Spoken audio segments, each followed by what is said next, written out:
नमस्कार दोस्तों, deep dive with Braj के अगले एपिसोड में आपका स्वागत है। पिछले महीने रिलीज हुई फिल्म छावा ने औरंगजेब के ऊपर वापस फोकस कर दिया है। इतिहास में औरंगजेब के विषय में सच्चाई क्या है, यह इतिहास पढ़कर ही समझा जा सकता है। पॉपुलर परसेप्शन या पॉपुलर ओपिनियन बहुत बार हिस्टोरिकल फैक्ट से बहुत अलग होती है। हमारे चैनल का नाम ही है डीप डाइव, तो हमसे उम्मीद ही की जाती है कि हम किसी भी टॉपिक पर डीप डाइव करें, उसकी गहराई में जाएं। इसीलिए औरंगजेब के बारे में सच्चाई जानने के लिए हमने दिल्ली यूनिवर्सिटी के हिस्ट्री के एक retired professor doctor Hemant Kumar Mishra, जिन्होंने मेडिवल इंडिया पर एमए और पीएचडी करने के बाद दिल्ली यूनिवर्सिटी में मेडिवल इंडिया के फैकल्टी रहे हैं और 2023 में दिल्ली यूनिवर्सिटी से रिटायर किया है। हिस्ट्री हिस्टोरिकल सोर्सेस पर आधारित होती है, पॉपुलर नैरेटिव पर नहीं। प्रोफेसर मिश्रा ने औरंगजेब की जिंदगी से संबंधित जितने भी पॉपुलर नैरेटिव हैं, जैसे कि औरंगजेब बहुत ही क्रूर था और उन्होंने अपने ही भाइयों की हत्या की, या औरंगजेब ने हिंदू मंदिरों को नष्ट करवाया, या औरंगजेब ने हिंदुओं के ऊपर जाजिया टैक्स लगाया। प्रोफेसर मिश्रा ने इन सभी टॉपिक्स पर हिस्टोरिकल रेफरेंसेस के साथ बहुत ही संतुलित तरीके से हमें औरंगजेब से संबंधित अलग अलग पहलू से अवगत कराया है। इंटरव्यू थोड़ा लंबा है, इसीलिए आराम से इस इंटरव्यू को देखिएगा। इस इंटरव्यू को देखने से पहले आपके जितने भी प्री कंसीव नोशंस या ओपिनियंस हैं औरंगजेब के ऊपर, उन सबको प्लीज भूलकर एक ओपन माइंड और न्यूट्रल दिमाग और विचारधारा के साथ इस इंटरव्यू को देखिएगा। छावा फिल्म में ऑब्वियसली एक डिस्क्लेमर भी है, मगर जब भी आप हिस्ट्री से रिलेटेड कोई भी टॉपिक और फिल्म बनाते हैं या कोई भी कम्युनिकेशन कंटेंट बनाते हैं, तो यह उस फिल्म के डायरेक्टर या कम्युनिकेशन कंटेंट के क्रिएटर की लीगल और मॉरल जिम्मेदारी होनी चाहिए कि वह हिस्टोरिकली परफेक्ट इंफॉर्मेशन को ही दिखाए, ना कि अपने कम्युनिकेशन कंटेंट को पॉपुलराइज करने के लिए किसी पॉपुलर नैरेटिव का सहारा ले। अगर आपको एक पॉपुलर फिल्म ही बनानी है, जो कि आपका अधिकार है, क्योंकि फिल्म बनाने में काफी खर्च होता है, तो आपको अगर एक हिट फिल्म बनाने का पूरा अधिकार है, तो आप हिस्टोरिकल फिल्म मत बनाइए। एक काल्पनिक फिगर लीजिए, मेडिएवल इंडिया, एंशिएंट इंडिया, कोई भी पीरियड फिल्म बनाइए और उसमें देशभक्ति और धर्म का जितना तड़का लगाना हो उतना तड़का लगाइए और उसको हिट बनाकर पैसे कमाइए। मगर जैसे ही आप हिस्ट्री के किसी फिगर पर फिल्म बनाते हैं, तो आपसे उम्मीद की जाती है कि आप हिस्टोरिकली करेक्ट डेटा को ही प्रस्तुत करें। ऐसे हिस्टोरिकल फिल्म में करेक्टनेस की जिम्मेदारी किसकी है? इस पर प्रोफेसर मिश्रा ने औरंगजेब के ही एक कोट को प्रस्तुत किया है, जो इस इंटरव्यू के लगभग अंत में है। बहुत ही खूबसूरत इंटरव्यू है, बड़ी शालीनता और बड़ी ही गहराई के साथ प्रोफेसर मिश्रा ने बहुत ही न्यूट्रल तरीके से हिस्टोरिकल सोर्सेज और फैक्ट्स के साथ सारे सवालों का जवाब दिया है। इस इंटरव्यू को आप जरूर देखें, तभी आप समझेंगे कि हिस्टोरिकल फैक्ट्स और पॉपुलर नैरेटिव में कितना डिफरेंस हो सकता है। इस वीडियो में हमने एक नया सेक्शन इंट्रोड्यूस किया है। इस वीडियो के एंड में इस टॉपिक पर जितने भी कार्टूनिस्ट के कार्टून हमें मीडिया में मिले, हमने उनको इस वीडियो के अंत में डाला है। कार्टूनिस्ट किसी भी टॉपिक पर एक कार्टून के माध्यम से अपनी सोच को, अपनी विचारधारा को बड़ी सहजता के साथ, बड़ी सिंप्लिसिटी के साथ आप तक पहुंचाते हैं। उस कार्टून के मैसेज को समझने की कोशिश करें और साथ ही साथ यह भी समझने की कोशिश करें कि आज के दौर में कौन है वो लोग, चाहे वो पॉलिटिशियन हो या पॉलिटिकल पार्टी हो, जो भी हो, कौन है वो लोग जो औरंगजेब की मृत्यु के लगभग 300 साल बाद औरंगजेब को इशू बनाना चाह रहे हैं।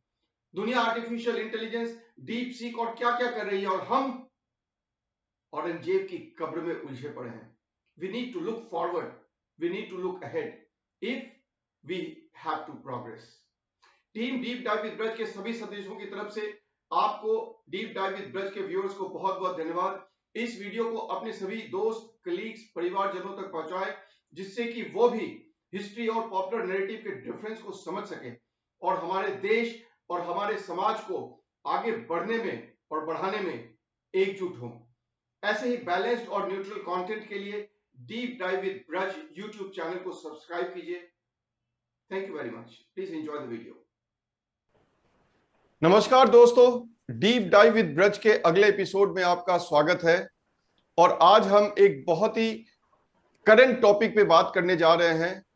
छावा फिल्म ने फोकस औरंगजेब पे कर दिया है। जैसा कि हमारे चैनल का नाम है डीप डाइव विद ब्रज, तो हम किसी भी टॉपिक पर उसकी गहराई में जाते हैं।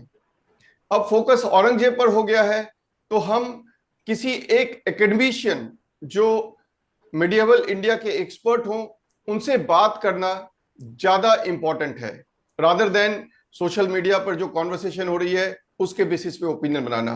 तो आज हम स्वागत करते हैं प्रोफेसर डॉक्टर हेमंत कुमार मिश्रा, जो दिल्ली यूनिवर्सिटी दयाल सिंह कॉलेज से अभी रिटायर हुए हैं 2 साल पहले। Professor Mishra, welcome to deep dive with Braj channel पर आपका स्वागत है। थैंक यू, नमस्कार, वेलकम। आप अपने शेड्यूल से टाइम निकाल कर आए, बहुत बहुत धन्यवाद आपका। और अभी जो टॉपिक चल रहा है ये औरंगजेब और औरंगजेब के बारे में बहुत सारी बातें हो रही है। तो एक एकेडमिशियन जो हिस्ट्री के एकेडमिशियन है, मिडिवल इंडिया के एक्सपर्ट है, उनसे बेहतर हमें औरंगजेब के बारे में कौन बता सकता है। तो आपने एमए मिडिवल इंडिया में की और आपकी पीएचडी भी मिडिवल इंडिया में है, और आपने अपने पूरे करियर में आपने पढ़ाया है मिडिवल इंडिया के बारे में। तो औरंगजेब को हम आज की डेट में अगर समझना चाहें तो उनकी जो सल्तनत है, उनकी जो किंगडम है और उनकी जो परवरिश हुई उस समय के हिसाब से थोड़ा सा आप बताने का कष्ट करेंगे। Thank you mister Braj ji. In fact अगर औरंगजेब की चर्चा हम लोग शुरू करते हैं तो it is controversial as well as very interesting. काफी विवादास्पद रहे हैं औरंगजेब, और वो आज नहीं पहले से भी रहे हैं। आज कंट्रोवर्सी कुछ ज्यादा बढ़ गई है, सोशल मीडिया का एक अपना अलग रोल आ गया है। चीजें सच्चाई क्या है, जैसे आपके चैनल का नाम है deep dive, so it is the right time we have to deep dive. वो सुपरफिशियलिटी से काम नहीं चलेगा। बेसिकली चीजें जो मार्केट में हैं वो काफी छिछले तौर पर रन कर रही हैं, सच्चाइयों से वो बहुत दूर है। It is more fantasy than reality. प्रश्न है कि आज के इस परिवेश में जो हम लोगों की अपनी जानकारी है उसमें लोग कम समय में ज्यादा चीज जानना चाहते हैं, वक्त कम देते हैं और चीजें ज्यादा निकालना चाहते हैं। जबकि एकेडमिक वर्ल्ड में अगर आप डिटेल्स में जब तक नहीं जाएंगे तो बड़ा मुश्किल है चीजों को जानना। करेक्ट। प्रश्न जहां तक औरंगजेब का है, औरंगजेब अगर आप कहें तो कंट्रोवर्सियों में लिपटा हुआ एक राजा है। वो कंट्रोवर्सीज आखिर कैसे क्रिएट हुई, किसने क्रिएट किया, क्या ये चीजें सच रही या डेलिबरेटली इसको बनाया गया, ये बड़ी सारी चीजें हैं और वो आज समझने का वक्त आ गया। ये अच्छा है कि लोगों ने इन चीजों को आज फ्लेयर अप कर दिया है और चीजें अब सरफेस पर आ गई हैं, धरातल पर आ गई हैं। तो ये भी चीज है कि जो चीजें हैं वो साफ हो जानी चाहिए और छुपी हुई चीजों से बहुत बातें नहीं साफ निकलती हैं। अब प्रश्न आता है कि क्या औरंगजेब एक ह्यूमन बीइंग था कि नहीं। पहले तो ये एक बड़ा प्रश्न आ गया है। जिस ढंग से औरंगजेब को प्रोजेक्ट किया जा रहा है, चाहे वो छावा मूवी हो या बातचीत के दौरान के तरफ अगर बहुत सारी चीजें देखी जाएं तो कभी कभी लगता है कि औरंगजेब तो कोई आदमी था ही नहीं, जैसे वो कोई ऐसा स्वरूप था जिसको केवल हत्याएं चाहिए थी, केवल लोगों का खून चाहिए होता था और जो उनके विचारों से नहीं मानता उसकी हत्या कर देना, इस तरह की चीजें चल रही हैं, जबकि वो सच्चाई नहीं है। अब हमें ये पता करना है कि क्या वो अपने मुगल शासकों से एक अलग शासक था, क्या वो मुगल एम्पायर की उन परिस्थितियों से पूरी तरह अजनबी था, या चीजें ऐसी बनाई जा रही हैं या बनाई गई हैं कि वो ऐसा लगता है कि उसमें अकबर की चीजें थी ही नहीं, शाहजहां की चीजें थी ही नहीं, जहांगीर से वो एकदम अलग था। ऐसी सच्चाई नहीं है।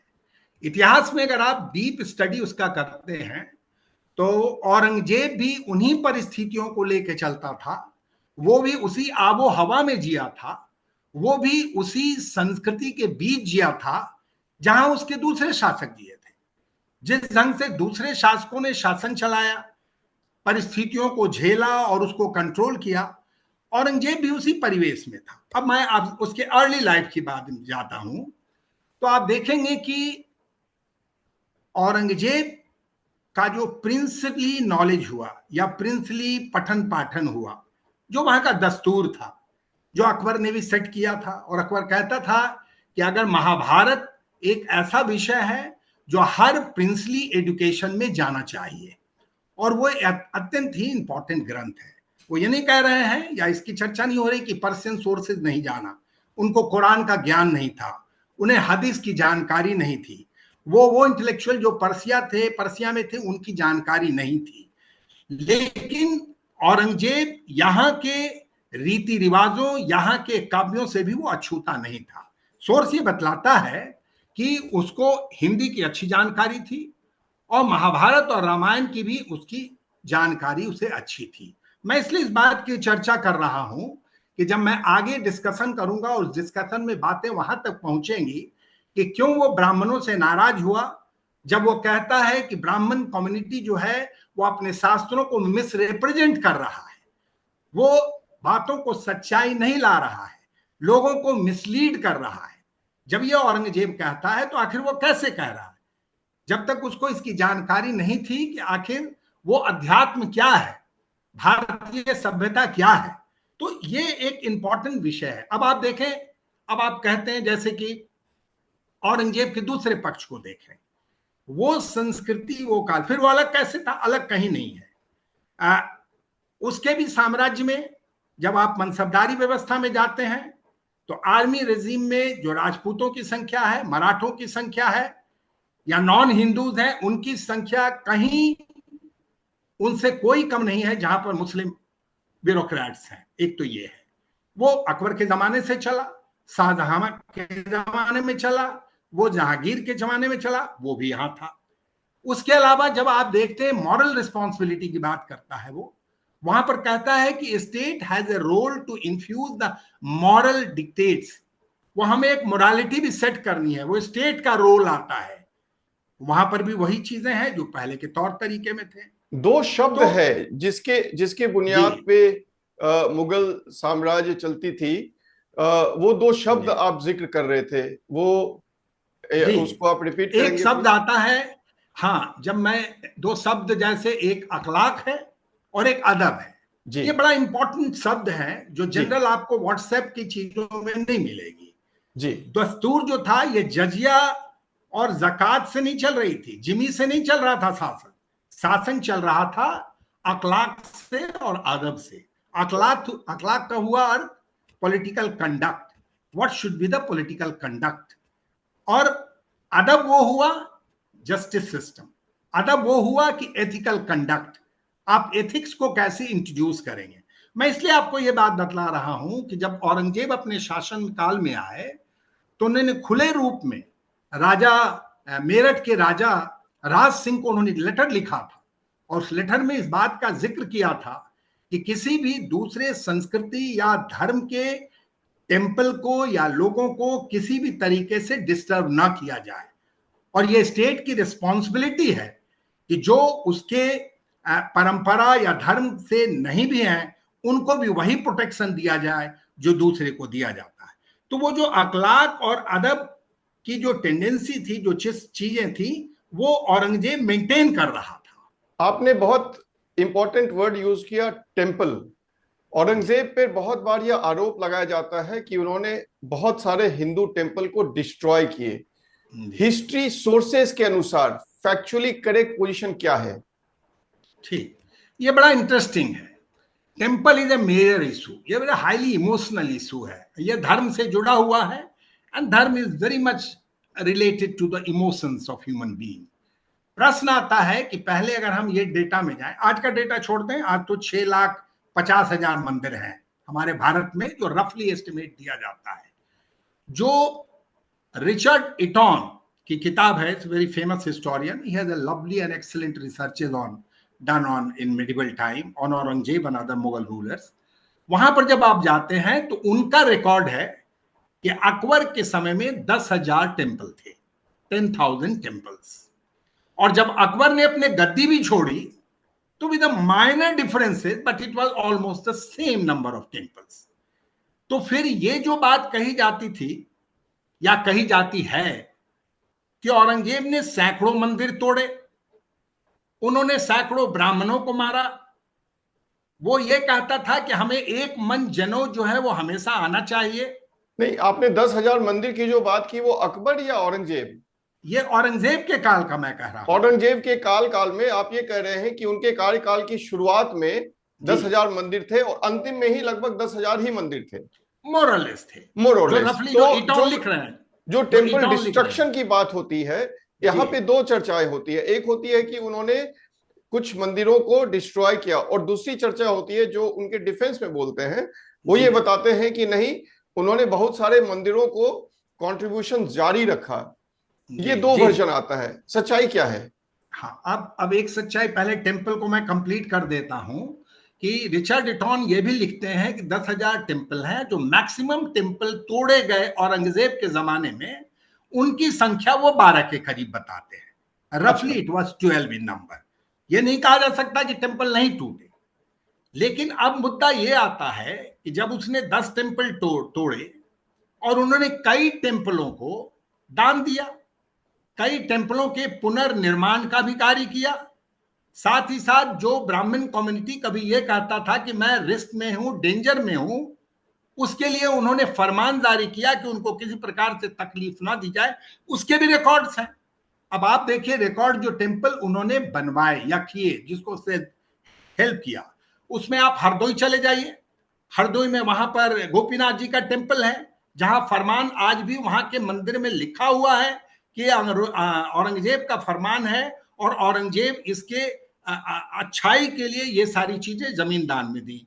फिर आप चित्रकूट चले जाइए, वहां पर टेम्पल जो है वहां भी एक फरमान लगा हुआ है, और वो बड़ा डिटेल्ड फरमान है, जिसके लिए आप बीडी पांडे की किताब देख लीजिए, श्रीवास्तव की किताब देख लीजिए, उसमें वो फरमान का इंटरप्रिटेशन है। और वो फरमान की सच्चाई की जानकारी इरफान हबीब, अतहर अली और सतीश चंद्रा जैसे लोग देते हैं कि ये फरमान जो है वो औरंगजेब के जमाने में जारी की गई थी, और उमैद खान करके एक व्यक्ति थे जिनको अपॉइंट किया गया था कि कैसे इस टेम्पल की रख रखाई की जाएगी। साथ ही साथ एक बड़ा इंपॉर्टेंट चीज है कि उन्होंने 8 गांव दान में दिए, और that was free of taxes, and whatever the money will be accumulated that will go for the betterment of the temple, ये भी वहां लिखा हुआ है। साथ ही साथ ये भी लिखा गया कि उन्होंने एक अपॉइंट किया, ये आपको मैं बता रहा हूं चित्रकूट की बात। फिर जब बीडी पांडे ने लखनऊ में जब वो पोस्टेड थे चेयरमैन ऑफ इन लखनऊ, तो उनके पास एक व्यक्ति एक फरमान लेकर आया और वो कहा कि जो सोमेश्वर का टेम्पल है वो हमारा था, लेकिन वो हमें दिया नहीं जा रहा। तो उन्होंने इसका एक डिटेल इन्वेस्टिगेशन किया, और सप्रू साहब उस समय थे जो नेशनल मूवमेंट में, उनको उन्होंने दिया गया कि आप इस फरमान को पढ़ें, और वो पढ़ के बताया कि यस, ये औरंगजेब के द्वारा फरमान दिया गया था और इस टेम्पल का अधिकार हमको दिया गया। But more important than that, ये जो आज उज्जैन का टेम्पल आप देख रहे हैं, महाकाल का टेम्पल, उस महाकाल के टेम्पल का, यस, उस बीडी पांडे के पास जो फरमान है, उस फरमान में दिया गया है कि वहां पर 5 गांव औरंगजेब ने दान में दिए free of cost for the betterment of the temple. साथ ही साथ शाहजहां वहां पर 5 किलो घी दिया करते थे कि जो लैंप जलाई जा रही है वो लैंप कभी उसकी रोशनी कमे नहीं। उसमें उस परंपरा को औरंगजेब ने कंटिन्यू रखा और वह व्यवस्थाएं की। उसके बाद आप चले जाइए फिर वाराणसी में जो मठ थे, उस मठ में उन्होंने ध्यान दिए। इनको छोड़ दिए, तो हिंदू टेम्पल्स हुए। अब आप जैन टेम्पल्स में घुस जाइए तो वहां शत्रुंजय है, माउंट टेबू है, गिरनार है, ये सारे क्षेत्रों में उन्होंने पूरी तरह से जैन लोगों की रक्षा में चीजों को दिया। इस तरह से अब बहुत सारे मेरे रेफरेंस याद नहीं आ रहे, लेकिन नंबर ऑफ रेफरेंसेस विच विच विच औरंगजेब है। अच्छा, एक बड़ा इंटरेस्टिंग चीज है, सिर्फ वो सहायता नहीं कर रहे थे। इवन आपको मैं बताऊं, गुवाहाटी में जब वो आसाम जीतता है, आसाम जीतने के बाद जो वहां टेम्पल है उसके भी रख रखाई के लिए उन्होंने वहां दान दिए। और हर दान में औरंगजेब ये कहता था कि वहां के पंडित और मंदिर राज्य की दुहाई की मांग करें। हमारा राज्य सुखमय हो, हमारा प्रजा बेहतर हो, इसके लिए वो अपने ईश्वर से प्रार्थना करें। अब देखिए ये बड़ा मुद्दा आता है, जबकि इस्लामिक ट्रेडिशन में कहा जाता है कि no one other than Allah, you cannot recognize any god which is formed in an idol form, that you can't go for. यहां पर कैसे एक राजा, if he is so much committed and begot and all, how can you demand from other gods and temples for the betterment of the state? ये तो मुद्दा हुआ जो दिया गया। अब मैं आपको बताता हूं प्रॉब्लम कहां हो रहा है। इसी को कहते हैं चेरी पिकिंग। इसे कहते हैं कि जो मुद्दा आपको सूट करता है आप वो उठा लें और इतिहास के उन मुद्दों को ताखे पर डाल दें जिससे आपको फायदा नहीं है। अब लड़ाइयां कहां शुरू हुई? लड़ाइयां शुरू हुई सोमनाथ टेम्पल को लेके, विश्वनाथ टेम्पल को लेके, फिर मथुरा का। ये 3 मेजर टेम्पल्स हैं। प्रश्न आता है विश्वनाथ टेम्पल जो मेजर इशू है, आज भी डिस्प्यूट में है, जिसको मान सिंह ने बनवाया था अकबर के जमाने में। या फिर आप मथुरा का टेम्पल चले जाइए, केशवनाथ जी का जो टेम्पल है वो आई फॉरगॉट द नेम, कोई राठौर या ऐसे थे, he was also a Rajput ruler, समझ he had constructed that. Issue यहां क्या फंसता है जाकर कि वहां पर औरंगजेब ने तोड़ा। There is no dispute at all in it, he broke. प्रश्न यह आता है कि रीजंस क्या थे। अब ये हिस्ट्री अप्लाई हो रहा है। हिस्ट्री में एक राजा जो ये स्टेटमेंट देता है, कभी औरंगजेब एक स्टेटमेंट देता है, it's a very famous statement of Aurangzeb, that an emperor stands midway between severity and gentleness. अब देखिए ये एक statement reflects the whole character of the ruler, कि एक रूलर वक्त के अनुसार जेंटल भी है और वक्त के अनुसार सीवियर भी है। यह हम मोनार्किकल सिस्टम की बात कर रहे हैं, हमारा डेमोक्रेटिक सेटअप नहीं है। हम उस काल की बात कर रहे हैं जबकि ह्यूमन राइट्स का एक अलग डेफिनेशन था, जहां मोनार्क जो था उसको अपने राज्य को बचाना है और अपनी चौहद्दी और अपने आप को बचाना है। उसके लिए he could go to any extent if somebody is challenging the power of the ruler. वहां पर राजा क्या करेगा? प्रश्न जो इतिहासकार लोग कहते हैं, चाहे वो ऑड्रे टुस्के हैं, चाहे वो इटॉन हैं, चाहे सतीश चंद्रा हैं, ये सारी किताबें अगर लोग पढ़ें तो उन्हें पता चलेगा कि सच्चाई क्या है। जब आप वहां जाते हैं तो ये बात पता चलता है कि जब 1666 में शिवाजी वहां से बाहर हो जाते हैं, उनको अरेस्ट किया था। 65 में आपको, हाँ, उन्होंने पकड़ा, पुरंदर का एग्रीमेंट हुआ, जय सिंह ने उनको पकड़ा और वो जेल में थे। 66 में वो बाहर आ जाते हैं। ये उस समय के सोर्स बतलाते हैं कि जो बनारस के फ्यूडल लॉर्ड्स थे, जो बनारस के पंडित थे, जय सिंह जिन्होंने एग्रीमेंट में उनको वहां अरेस्ट करवाया था, उनकी दे ऑल कॉन्स्पायर्ड, वो इसमें एक मिले हुए थे और उस कॉन्स्पिरेसी के थ्रू शिवाजी वहां से बाहर निकल आए। ये एक मेजर है। जब वही 66 जब पहुंचता है 67 में, 69 में, तो बनारस के जो फ्यूडल लॉर्ड्स हैं दे रिवोल्टेड अगेंस्ट औरंगजेब। एक ये that Mathura was also linked to the same situations. इस समय में राजा क्या करे?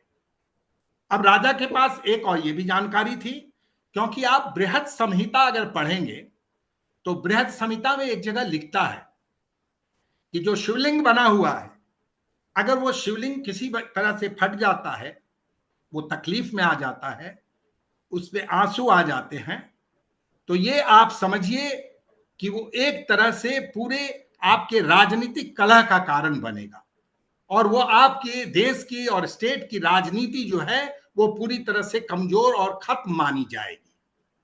ये क्या मीनिंग बतलाता है कि जो वो आपकी जो आस्था जो है उसमें कहीं ना कहीं आपकी राजनीति इन्वॉल्व है। जब हम लोग ये कहते हैं कि ये सारे जितने विध्वंस हो रहे थे, जो 2-3 इंपॉर्टेंट टेम्पल्स टूट रहे थे, वो राजनीति के तहत चल रहे थे, तो व्यक्ति जो आस्था वाले वो कहते इसमें राजनीति का क्या लेना देना, बट राजनीति का अगर लेना देना नहीं होता है तो आज जो अयोध्या टेम्पल है या बाबरी मस्जिद है वो क्या है। सो नेचुरली हम लोग बहुत दूर नहीं है मध्यकालीन भारत से। तो बहुत बार ऐसा भी देखा गया है कि जो राजा दूसरे राजा को हराते थे और हर एक राजा का परिवार, उनका एक फैमिली टेम्पल होता था, तो उस किंगडम को हराने के बाद उस किंगडम के हराने की सबूत के रूप में वो उस पूजा स्थल को डिस्ट्रॉय कर दिया जाता था या हल्का सा डैमेज कर दिया जाता था, जैसा इतिहास में दिखता है।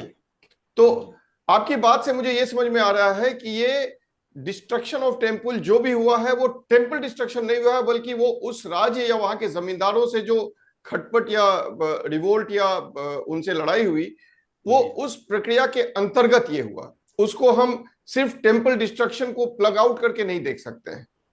डेफिनेटली। तो उस समय जो ये वाला एपिसोड, जैसे अगर मान लीजिए हम टेम्पल डिस्ट्रक्शन या जैसे वो मुस्लिम रूलर थे तो हिंदुओं के साथ एक जजिया टैक्स और एक ज़कात टैक्स, दो टैक्स की चर्चा होती है इस कॉन्टेक्स्ट में, इस संदर्भ में कि वो हिंदुओं के ऊपर जिजिया टैक्स लगाते थे। तो ये टैक्स क्या है, जिजिया टैक्स और ज़कात टैक्स? ये बड़ा ये सारे हाईली कंट्रोवर्शियल इश्यूज रहे हैं। जैसे एक टेम्पल का भी हुआ, दैट अनदर, जबकि आप ये नहीं देख रहे हैं कि वो कितने टेम्पल्स को बेनिफिट पहुंचा रहा है और उसकी स्टेबिलिटी बना रहा है, लेकिन जो टेम्पल टूटे हैं उनकी ही चर्चा रहती है। अब प्रश्न आया जजिया का और जकात का। जकात is being followed by the सरिया, वो एक सरिया का पार्ट है, वो कुरानिक लॉज और सरिया से आप जोड़ें तो जकात वहां है। जकात इस ढंग से इंप्लीमेंट होता है और उसके लिए स्टेट का रोल नहीं होता था, क्योंकि वो उनके धर्म का भी एक विषय था।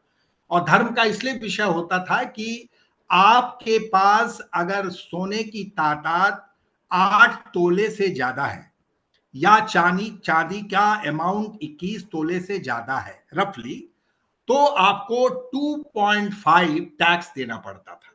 और वो भी धन जब आपको पूरे साल होता था तो वो दान के रूप में उनको दिया जाता था जो आपके ब्लड ग्रुप में, मतलब फादर और पेरेंट्स को छोड़कर है, वहां पर as for the betterment of the family उनको देने की व्यवस्था थी। इससे स्टेट का बहुत खास लेना देना नहीं था। इशू कहां पर जाकर फंस जाता है, जब आप जजिया इंपोज करते हैं। ठीक है, जजिया का इंपोजिशन फिरोज शाह तुगलक ने भी किया, and Firoz Shah Tughlaq also became a controversial ruler, उनको कहा जाता है। लेकिन उस समय की परिस्थितियां क्या थी, क्यों फिरोज शाह तुगलक ने लगाया, उनकी क्या कमजोरियां थी, वो कहां पिछड़ रहे थे, वो एक अलग मुद्दा है। सेम मुद्दा जब हम आते हैं औरंगजेब के पास, तो ये चीजें हर व्यक्ति को जाननी चाहिए कि जो रिलीजियस आदमी होता है, चाहे वो पंडित हो या मुल्ला हो या ब्राह्मण कम्युनिटी उस समय का या उलमा उस समय का, वो हमेशा चाहते हैं कि शासक के साथ उनके संबंध बने हों। वो हमेशा ये चाहता है कि ज्यादा से ज्यादा लोग उसके धर्म से जुड़े। उसके बहुत सारे रीजंस हैं, उनका पॉलिटिकल स्टेटस भी बनता है, उनका सोशल स्टेटस बढ़ता है, उनकी आर्थिक आय बढ़ती है। दीज आर ऑल रीजंस जो सिर्फ मध्यकालीन में नहीं, वो आज भी उस व्यवस्था में जुड़ी हुई है कहीं ना कहीं। तो उस काल में भी जब थियोलॉजियंस को लगा या उलेमा को लगा कि मनसबदारों में तो संख्या मराठे भर रहे हैं, राजपूत भर रहे हैं, नॉन हिंदूज आ रहे हैं, शायद मेरा राजा कहीं गड़बड़ा गया है और वो अब हिंदुओं के चंगुल में फंस रहा है। देखिए, सच्चाई आज की ही नहीं है, सच्चाई वहां भी यही हो रहा था। वहां भी लोग कह रहे थे कि राजा तो अब बैर हाथ से निकल रहा है। आप ये बात अभी थोड़ी देर रोक कर मैं अभी अकबर पर चला जाता हूं। अगर अकबर के जमाने में आप जाएंगे तो ये परिस्थिति अकबर के साथ भी आई कि ही इज टर्निंग हिंदू। तो राजा अकबर को एक बार महजर नामा भी डिक्लेयर करना पड़ा, महजर पढ़ना पड़ा और ये कहना पड़ा कि कुरान के इंटरप्रेटर हम हैं। So now the question arises, Aurangzeb जब उन परिस्थितियों से जूझने लगा कि एक रिलीजियस कम्युनिटी उसके हाथ से एनॉयड फील करके एक विद्रोही सिचुएशन पैदा कर सकता है, तो राजा क्या करे? तो राजा ने उसका एक पोजीशन लिया कि भाई अपने को भी बचाना है। वो आज भी होता है, आज के भी राजा लोग बचाते हैं अपने को, वो बचाने की कोशिश किया। अब प्रश्न आता है कि जब वो बचाने के परिवेश में उसने jizya thought is a better way to implement, जब वो किया तो उस समय के थियोलॉजियंस ने कहा कि no, he is true Islamic person, he is not going to be converted like a Hindu. ये स्थिति आई। लेकिन जहां तक रेवेन्यू का प्रश्न था, Aurangzeb was never happy the amount he was getting, the money that he was collecting out of it, क्योंकि उसमें राजपूत एग्जम्प्टेड थे, मराठा एग्जम्प्टेड थे, ब्राह्मण एग्जम्प्टेड थे, औरतें एग्जम्प्टेड थी, बच्चे एग्जम्प्टेड थे, गरीब एग्जम्प्टेड थे। तो फिर आया कहां से? These are the issues. But now we are blowing this situation out of proportion, making Raja communal, Aurangzeb communal.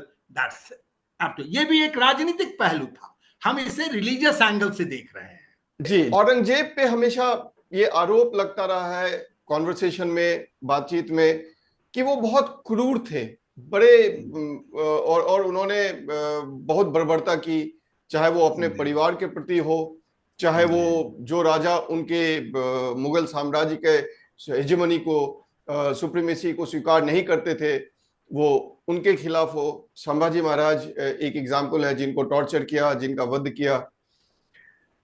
इसको एक हिस्टोरियन के नजरिए से किस तरीके से देखते हैं आप? क्या है हकीकत, क्या है? बेसिकली इसमें तीन प्रश्न हैं। पहला तो औरंगजेब अपने परिवार से भी लिंक्ड है सीरियसली, जो क्रूएलिटी की बात आ रही है। और भारतीय परंपरा में जब हमारे यहाँ रामायण लिखी गई तो भाइयों के संबंध को बड़ा ही ज्वलंत रूप से प्रेजेंट किया गया रामायण में, और बड़ा आइडियल सिचुएशन तुलसीदास ने रखा है। चाहे वो राम राज्य की कल्पना है, these are all highly ideal, जहां वो बोलते हैं कि दैहिक दैविक भौतिक तापा, राम राज के नहीं कहूं व्यापा, सब नरकर ही परस्पर प्रीति, चल ही सुधर्म निरत श्रुत नीति। कहाँ है ये? क्या आज के रामराज में चल ही सुधर्म निरत श्रुत नीति? कौन चल रहा अपने अपने धर्मों के साथ? प्रश्न यह आता है कि जब रामायण जैसी रचना लिखी गई और उसमें भरत जैसे भाई बने, वो था। लेकिन आप तुरंत महाभारत चले आइए, फिर वहां पर देख लीजिए कि भाइयों का क्या हो रहा है, वहां पर अभिमन्यु के साथ क्या हो रहा है, दुर्योधन को भीम ने क्या किया। ये क्रुएलिटी में नहीं आता है, इसको वीरता मानते हैं। लेकिन जब औरंगजेब अपने शासन की बढ़ोतरी के लिए, अपने शासन के लिए जब वो युद्ध करता है, तो युद्ध में कोई किसी से प्यार नहीं करता है। युद्ध में लोग एक दूसरे की हत्या ही करते थे, और जितना जो हत्या करता था, तो फिर आप कलिंग वार ले जाइए। Kalinga war one of the best examples of the cruelty, जिसको माना जाता है कि ब्लड शेड हुआ और कुछ हुआ, लेकिन वो सारी चीजें धुल गई, डिबेट में नहीं है। बुद्धिज्म आ जाता है वहां, लेकिन आज भी ये सारी चीजें औरंगजेब से चिपकी हुई हैं। प्रश्न अब यह आता है कि ये कोई जस्टिफाई नहीं करता है कि कोई अपनी भाई को मारे, अपने फादर को गिरफ्तार कर ले। लेकिन जो भी ये सारे इतिहास है, हमें ये ध्यान रखना चाहिए कि ये एक उस जगह पर हो रहा है जो सब राजा रजवाड़ों की बात है, राजा राजकुमारों की बात है, वहां पर सत्ता की बात है, राजनीति की बात है। अब मान लीजिए उसने अपने 3 भाइयों की हत्या की, जो एक्सप्लिसिट है, नोबडी डिनाइज इट। क्या हम लोगों ने कभी यह सोचा कि क्या उसके दूसरे भाई उससे प्यार करना चाहते थे? क्या दारा इतना खुश था कि वो गद्दी औरंगजेब ले ले? क्या वहां कोई भरत बैठा हुआ था कि राम को गद्दी दे देगा या नहीं दे देगा? वहां तो युद्ध था कि साम्राज्य कौन लेगा। और जब शाहजहां ने आपने घोषणा कर दी कि मेरा उत्तराधिकारी दारा होगा, तो यहां पर एक बड़ा इंपॉर्टेंट प्रश्न आता है कि अब अगर आप परिवार की बात करते हैं कि भाइयों को साथ होना चाहिए, तो फिर परिवार का हिस्ट्री भी देख लीजिए।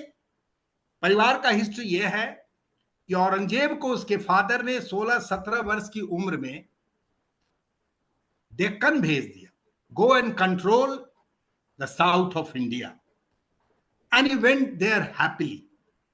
वहां उसके बाद भेज दिया उसको, बल्क चले जाओ, अफगानिस्तान के तरफ चले जाओ. यू मैनेज दैट, वो भी मैनेज किया. फिर वहां से उसे साउथ भेज दिया. इसीलिए औरंगजेब एक जगह लिखता है कि I had come as a stranger, I am living the world as a stranger. आखिर वो क्यों लिख रहा है came as a stranger, living as a stranger? कारण यह था कि जो 16 साल से 80 वर्ष के उम्र तक केवल घोड़े पर सवार युद्ध करता रहा, वो लड़ता रहा, तो फिर वो जिंदगी क्या रही? जब 16 साल में उसके फादर ने भेजा, he manage beautifully to the south of India, he manage to the north west, he manage to the many parts of those areas. Then father says कि no, the ideal successor of mine will be Dara. Dara के मैं दूसरे प्रश्न की बात नहीं उठा रहा, उसके इंटेलेक्चुअल्स की बात नहीं कर रहा. Of course he was intellectually very sound because he devoted, dedicated time in learning. Many contributions on part of intellectualism. But point arises कि kingship, strategy, rulership, that also has a meaning to run the state. वो तो औरंगजेब के पास था. और जब war शुरू हुआ तो चाहे मुराद हो, सूजा हो, दारा हो, सब एक दूसरे के लिए खून के प्यासे थे. ब्लेम केवल औरंगजेब पर आ रहा है क्योंकि वो जीत गया, क्योंकि वो मार दिया. क्योंकि आप एक प्रसंग जो ऑड्रे उसके अपनी किताब में लिखती है, वो मैं आपको रेफर कर रहा हूं. जब वो वक्त आता है कि दारा पकड़ा गया और दारा को रैक्स में लपेट कर हाथी पर लिटा के गर्मी के दिनों में वो ले जा रहा है with all cruelty. I also call the word cruelty, but situation, वो क्रूएल वर्ड वहां यूज होना चाहिए कि नहीं होना चाहिए, ये देखने की बात है. तो मानुकी लिखते हैं, he was a traveller, Italian traveller. वो मानिक लिखते हैं कि औरंगजेब ने उससे पूछा कि दारा ये बताओ कि अगर ये चीज रिवर्स हो जाए, बदल जाए, तुम्हारी जगह मैं हूं और मेरे जगह तुम हो, तब क्या करोगे? तो दारा ने क्या जवाब दिया? मैं तुम्हारे शरीर के 4 टुकड़े कर दूंगा और दिल्ली के जो चारों गेट हैं उन पर एक एक टुकड़े लटका दूंगा. Now you tell me, was he thinking that Aurangzeb should come to power or he should be removed from the throne? They all wanted throne, but though one who was more skillful, he got more, yes, जो strategically थी, क्योंकि वो भी राजपूतों से contact कर रहा था, औरंगजेब भी राजपूत से कांटेक्ट कर रहा था, जय सिंह उसके साथ खड़े थे, और उसने somehow he managed, all his brothers and Rajputs won the battle. अब आप कैसे, किस यार्ड स्टिक पर उसको एसेस करेंगे कि he was a ruler who was cruel, he was only crazy for the throne, not the other. अब मैं एक छोटा सा रेफरेंस दे दूं. शाहजहां जब गद्दी पर आए तो उन्होंने भी 4-5 लोगों से लड़ा अपने घर के. उसमें ये आपको जो एक तो शहरयार थे, दूसरा खुसरो. दोनों भाइयों की हत्या शाहजहां ने की, अपने 2 कजिन्स को मारा, अपने 2 भतीजों को मारा, गद्दी पर आया. शाहजहां डानियाल को मारा, अपने भाई को, केम टू द पावर. अब आप कहेंगे, अब आप ये भी प्रश्न कर सकते हैं कि ये तो खाली मुगलों के बीच होता था. मैं पूछने वाला था. मुगलों, या दैट्स ट्रू. अगर आप मुगलों के बीच कहें तो अशोक को हटा दीजिए, कितने भाइयों की हत्या क्या क्या क्या नहीं छोड़ दीजिए. अगर आपका इतना समृद्ध एपिक और लिटरेचर है महाभारत, उसको उठा लीजिए, उस लिटरेचर में क्या हो रहा था. या फिर आप प्रश्न उठा लीजिए शिवाजी का, जिसकी चर्चा अभी आप कर रहे हैं, जो आपने पूछा हमसे. संभाजी को आखिर पन्हल के किला में, पन्हला के जेल में शिवाजी ने संभाजी को क्यों कैद किया? वो तो फादर थे, वो उनका प्यारा बेटा था, क्यों रखा?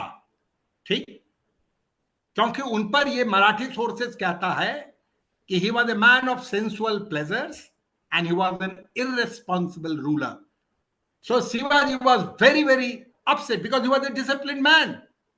He was establishing an empire, creating a kingdom. So he arrested him. एक, वो वहां से भाग जाते हैं संभाजी, लेकिन वो किसी मराठा के पास नहीं जाते हैं, वो जाते हैं दिलेर खान के पास, he was a Mughal general, और दिलेर खान से हाथ मिला के अपने ही फादर के खिलाफ विद्रोह छेड़ देते हैं, और भोपा गढ़ के इसमें उनकी लड़ाई होती है। शिवाजी बैकफुट पर आ जाते हैं और रायगढ़ चले जाते हैं। आखिर ये क्या है? फिर प्रश्न उठता है कि जब शिवाजी ने राजा राम को कहा कि तुम रायगढ़ संभालना और संभाजी को कहा बाहर संभालना, Sambhaji was very upset, then he revolted against his brother, removed him, defeated him. ये क्या था? और अभी रिसेंटली बड़ी अजीब सी बात आई है, और लिटरेचर में बहुत सारे रेफरेंसेस भी आए हैं कि जो शाहजी थे, जो सामाजी के पुत्र थे, जो 18 साल औरंगजेब के हाउस अरेस्ट कह लीजिए, कोर्ट में ही रहे बड़े हुए 18 साल, उनकी मां भी वहीं थी। जब वो जेल से निकले तो वो औरंगाबाद, जहां पर उनकी मजार बनी हुई है, वहां जाकर उन्होंने उनको अपना रिस्पेक्ट पे किया।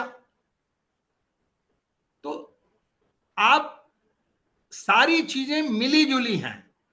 ये सत्ता में वहां कोई राजपूत, कोई मराठा, कोई हिंदू मुस्लिम नहीं देख रहा है। वहां सामने टारगेट में सत्ता है और उसकी लड़ाई चल रही है, लेकिन हम कॉमन पीपल लोग उन सत्ता की लड़ाई में अपने आप को जोड़ लिए।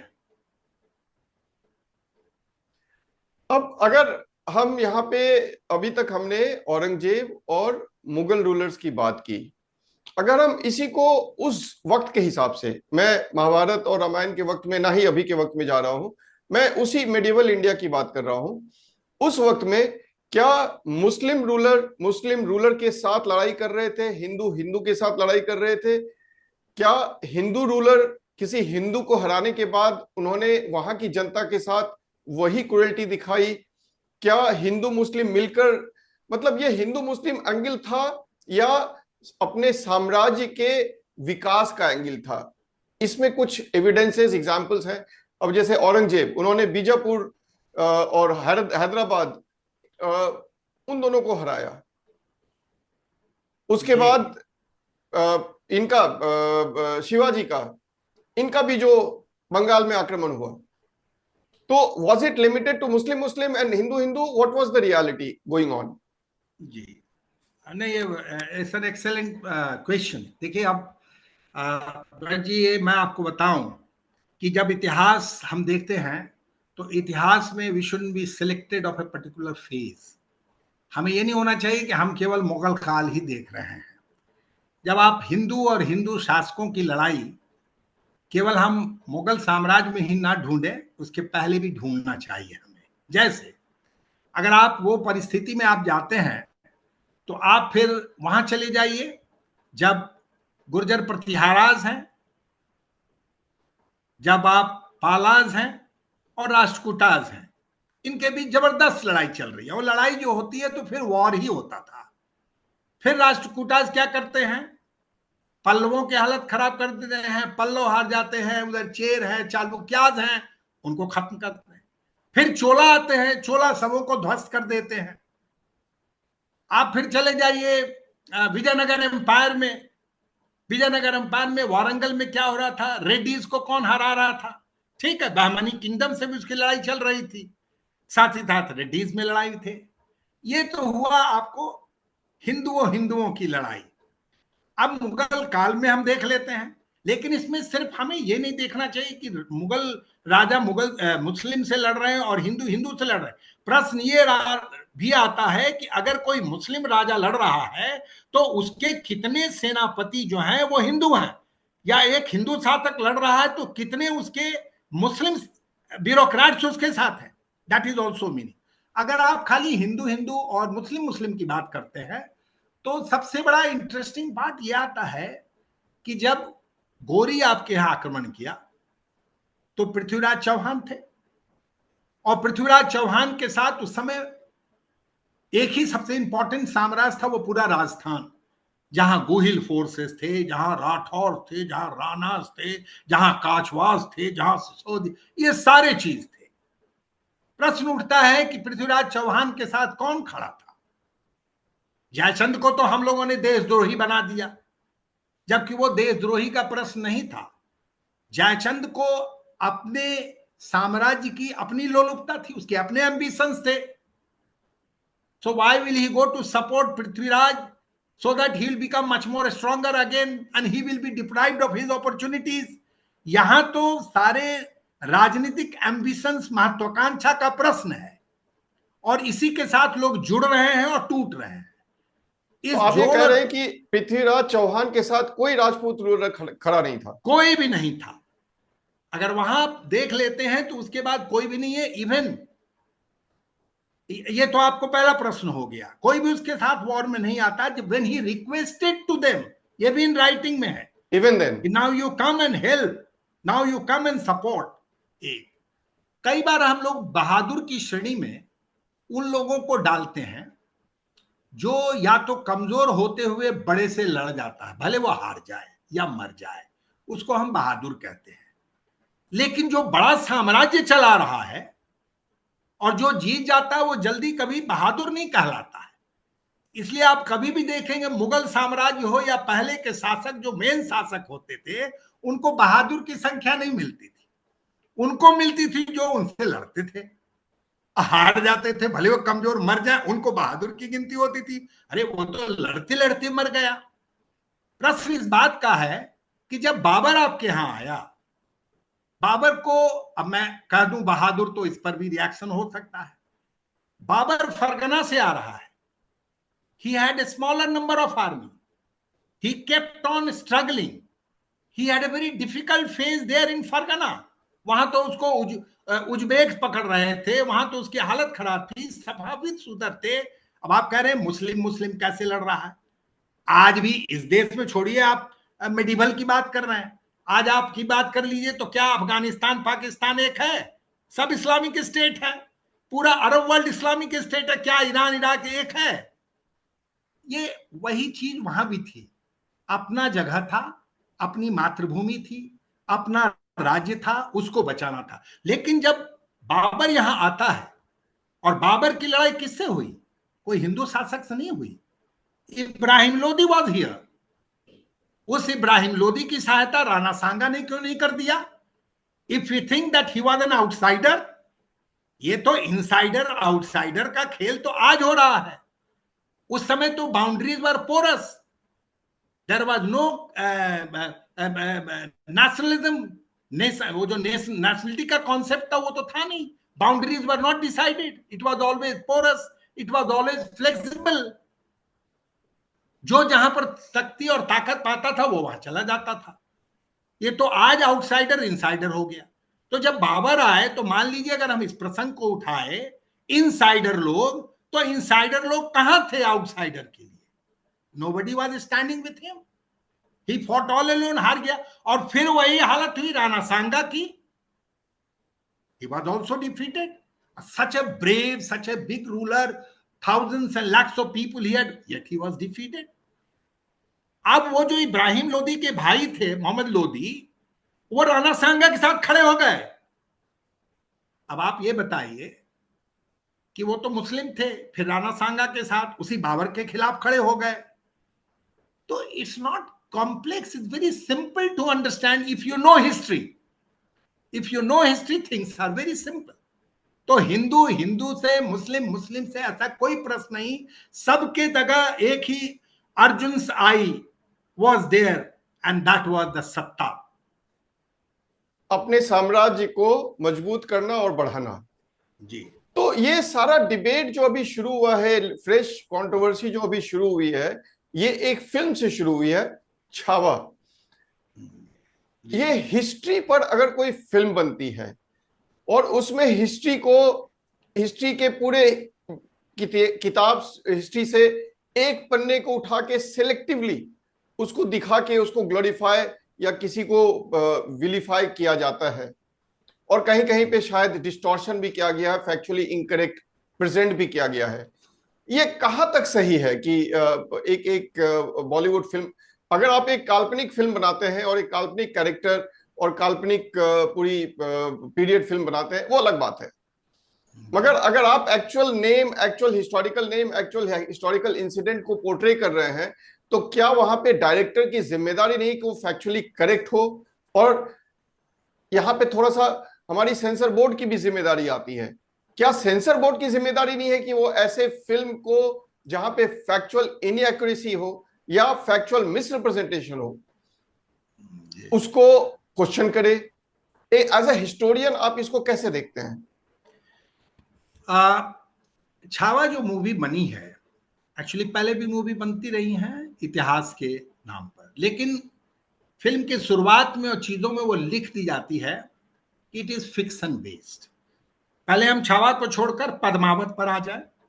अभी कुछ ही दिन पहले चर्चा में पद्मावत था और उसमें काफी लड़ाइयां हुई, पर्दे फाड़े गए, आग लगाई गई, बहुत झंझट हुआ। उसके बाद डायरेक्टर ने उसका नाम पद्मावत कर दिया और फिर चर्चा में आई कि नहीं, ये तो फिक्शन है, ये तो लिखी गई मोहम्मद जायसी के द्वारा एक रचना थी और उस रचना के आधार पर ये लिखी गई। ठीक, आप वो दिखाएं, लेकिन आप ये पहले तय कर दें और लोगों के वहां पर पर्दे पे ये डालें कि ये फिक्शन है। इसमें इतिहास के कुछ कैरेक्टर हैं, इतिहास के कुछ कैरेक्टर हैं, इतिहास की कुछ घटनाओं को लिया गया है, वो सच है या झूठ नहीं, लेकिन वो फिक्शन के रूप में उसको प्रेजेंट किया जा रहा है। कम से कम इतनी सच्चाई जो है वो डायरेक्टर और फिल्म मेकर को होना चाहिए कि ये इतिहास नहीं है, ये फिक्शन है। छावा अगर आप देख लें तो छावा जो है वो आपको शिवाजी सामंत इज ए नॉवेलिस्ट, उन्होंने एक उपन्यास लिखी और उस उपन्यास को उन्होंने छावा का नाम दिया, the lion, the son of a lion. ठीक है, आपने लिख दिया, कैरेक्टर्स उठा लिए, सारी चीजें आपने कर दी, लेकिन जो फिल्म बना रहा है, जब वो फिल्म में एक कैरेक्टर को ऐसा दिखाता है कि ही is not a ruler, he is a criminal. क्योंकि अगर आप फिल्म को सिनेमाटोग्राफी में भी डालते हैं, अगर आप विनियट्स प्रेजेंट करते हैं, you want to evoke feeling of your viewers, तो इतिहास के चीजों में किसी कैरेक्टर को लेते हुए उसको प्रेजेंट करना, ये एक सीरियस क्राइम है, ये एक गलत चीज है और इसका एक सीरियस इंपैक्ट समाज पर पड़ता है। क्योंकि ये जो कैरेक्टर इतिहास के हैं वो एक खास कम्युनिटी से जुड़े हुए हैं, और अगर आप उस कैरेक्टर को दिखला रहे हैं यानी आप उस पूरे कम्युनिटी को बदनाम करते हैं, तो फिर उसके डायरेक्टर ये जवाब दें जो सिर्की वहां की कम्युनिटी है, जिसको दिखाया गया कि उन्होंने उनके साथ गद्दारी की, और ये सुनने में आया है कि दैट कि उन्होंने केस की भी बात की थी कि आपने ऐसा क्यों हाँ, जब वो कम्युनिटी एक केस के मोड में जा सकता है, तो हमें तो लगता है कि ऐतिहासिक साम्राज्य को, इतिहासकारों को भी एक केस डाल देना चाहिए कि भाई आपने कौन सा सोर्स यूज किया जिसमें आप ये दिखला रहे हैं कि औरंगजेब ने इस तरह की हरकतें की। ये दैट्स एन सीरियस इशू। प्रश्न ये आता है कि क्या सामाजिक की सारी चीजों को दिखाया डायरेक्टर ने?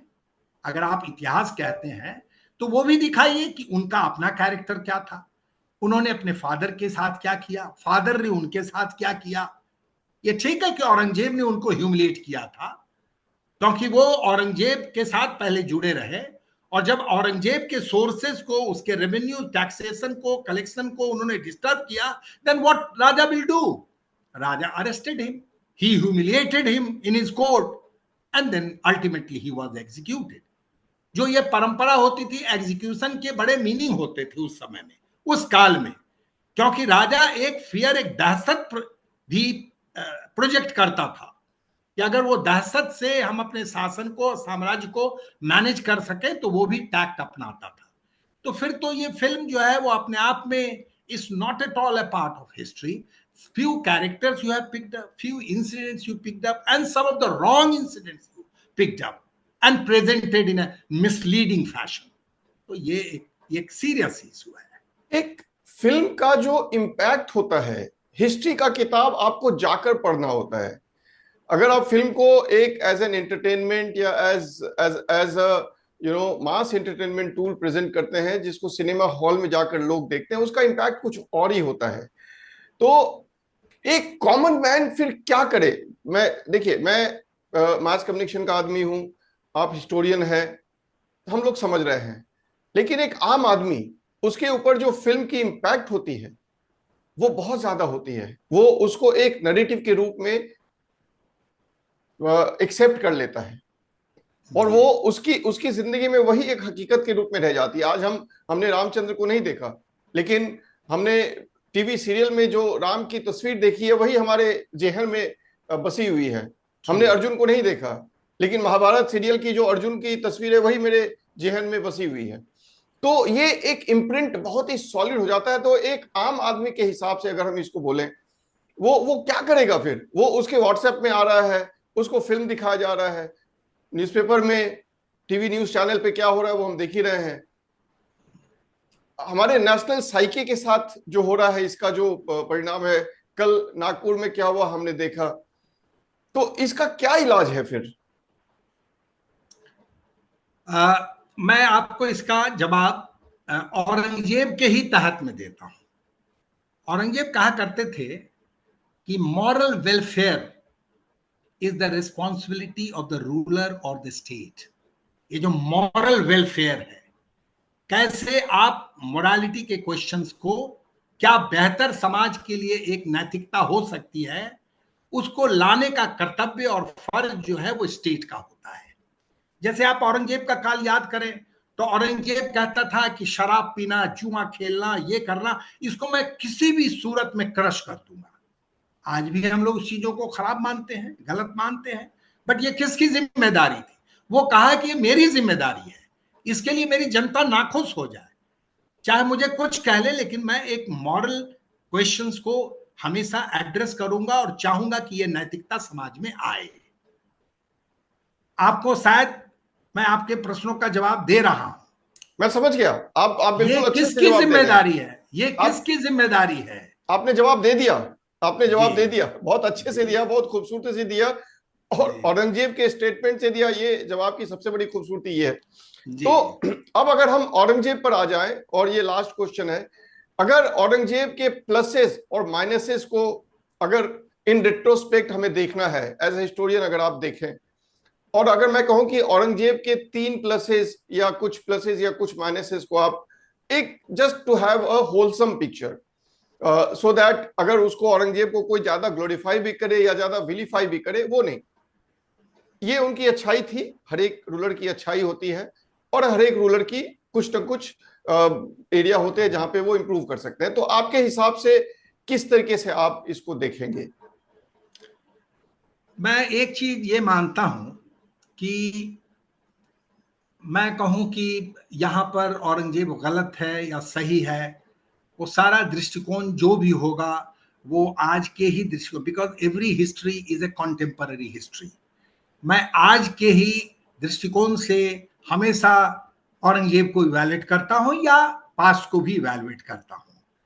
प्रश्न इस बात का आता है कि वो कौन सारे लिटरेचर्स थे, वो कौन सारे लोग थे जो इन चीजों को क्रिएट किया, ये बड़ा महत्व रखता है। कैसे वो इलियट डाउसन ने क्या किया, अलेक्जेंडर डाउ ने क्या किया, फिर जाके जदुनाथ सरकार ने क्या किया, ये चीजों जो सर्कुलेट हुई। मैं आज भी मानता हूं कि औरंगजेब जो मुगल परिस्थितियां थी, जो मुगल साम्राज्य के तौर तरीके और दस्तूर थे, जिस तरह से उनके पूर्वजों ने देश को और समाज को चलाया, सब चीजें उन्हीं से मिलती जुलती हैं। अगर हम एक जजिया को पकड़ लें, 3-4 टेम्पलों की स्थिति को ले लें, तब तो हम वो सारी चीज भूल जाएंगे कि औरंगजेब वो राजा था who created the largest empire of India, largest empire of India, nobody can deny it. Mauryan empire से बड़ा था। मौर्यन एम्पायर तो कुछ भी नहीं उसके आगे। मौर्यन एम्पायर में तो उन्होंने अपने पिलर्स भेजे थे, actually they were controlling just few states of the northern part of India.